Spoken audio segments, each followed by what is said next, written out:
किसी बिल्डिंग के निर्माण या जमीन की खुदाई के दौरान आपने बड़ी मशीनें जरूर देखी होंगी जो 4-5 मजदूरों का काम अकेले निपटा देती हैं। लेकिन क्या आपने कभी 40,000 मजदूरों के बराबर काम करने वाली मशीन के बारे में सुना है? शायद नहीं, क्योंकि इस मशीन को बंद हुए काफी साल बीत चुके हैं। लेकिन जब भी इस मशीन की चर्चा होती है तो इसे देख चुके लोगों के जहन में सालों पुरानी यादें ताजा हो जाती हैं। तो देर किस बात की, आइए जानते हैं दुनिया की सबसे बड़ी और ताकतवर मशीन बैगर 288 के बारे में। बैगर 288 नामक विशालकाय मशीन को देखकर आपको गॉडजिला फिल्म का डायनासोर याद आ जाएगा।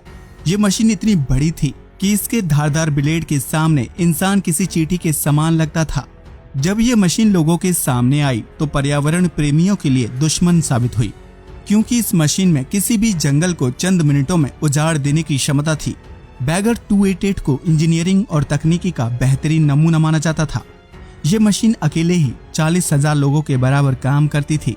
दानव जैसे आकार वाली बैगर 288 को जर्मन कंपनी क्रुप ने साल 1978 में बनाया था। इस मशीन को खासतौर से भूरे कोयले की खुदाई के लिए तैयार किया गया था।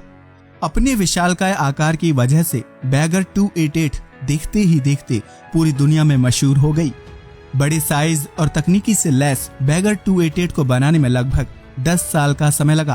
पहले इस मशीन के डिजाइन को तैयार करने और इसके पार्ट्स को बनाने में 5 साल का वक्त लगा, जबकि मशीन के पार्ट्स को आपस में जोड़ने के लिए अतिरिक्त 5 साल लगे। इस मशीन को $100 मिलियन यानी तकरीबन 7 अरब रुपए की लागत से तैयार किया गया था। जाहिर सी बात है कि जिस मशीन को बनाने में पानी की तरह पैसा बहाया गया, उससे मुनाफा भी खूब कमाया गया होगा। 220 मीटर ऊंची और 96 मीटर लंबी बैगर 288 का वजन 13,500 टन था। इस विशालकाय मशीन से जर्मनी के हम्बख जंगल से हर दिन 2,40,000 टन कोयला खोदा जा सकता था। आसान शब्दों में कहा जाए तो ये ताकतवर मशीन एक दिन में बड़े फुटबॉल मैदान को 30 मीटर गहराई तक खोदने की ताकत रखती थी। बैगर 288 एक दिन में इतना कोयला खोदती थी जिससे 10 टायर वाले 10,000 डंपरों को रोज भरा जा सकता था। लेकिन ज्यादा बड़ा आकार होने की वजह से यह मशीन एक घंटे में महज 100 से 600 मीटर की दूरी तय कर पाती थी। इस मशीन को तकनीकी के मामले में काफी आधुनिक माना जाता था, लेकिन बड़े साइज की वजह से इसे चला पाना टेढ़ी खीर था। इसलिए इस मशीन को 5 लोग मिलकर संभालते थे।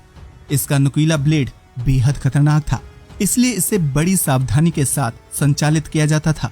अगर गलती से ये ब्लेड नियंत्रण खो दे तो खदान में सैकड़ों लोगों की जान जाना तय है। बड़े आकार की वजह से ये मशीन बिजली की काफी खपत करती थी। इसे एक दिन में 15.56 मेगावाट बिजली की जरूरत पड़ती थी।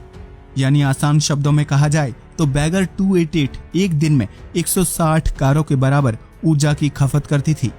लंबे समय तक इस मशीन के इस्तेमाल से लोगों को महसूस होने लगा कि इसके संचालन के लिए ज्यादा बिजली और श्रम की जरूरत है। इसी के मद्देनजर साल 2001 में बैगर 288 को जर्मनी के हम्बख जंगल से हटा दिया गया और वहां छोटी मशीनों के जरिए कोयला खुदाई का काम होने लगा। इस विशालकाय मशीन को जंगल से हटाना भी एक चुनौती भरा काम था। जंगल से मशीन को हटाने के लिए उसके पार्ट्स को अलग करके 22 किलोमीटर दूर स्थित एक जगह पर सुरक्षित रखा गया। इस काम को 70 कर्मचारियों की एक टीम ने 3 हफ्ते में पूरा किया, जिसमें 1.5 करोड़ जर्मन मार्क यानी यूरो खर्च हुए। आज के लिए बस इतना ही। वीडियो पसंद आया हो तो इसे लाइक और शेयर करें, साथ ही चैनल को भी सब्सक्राइब करें। जय हिंद दोस्तों।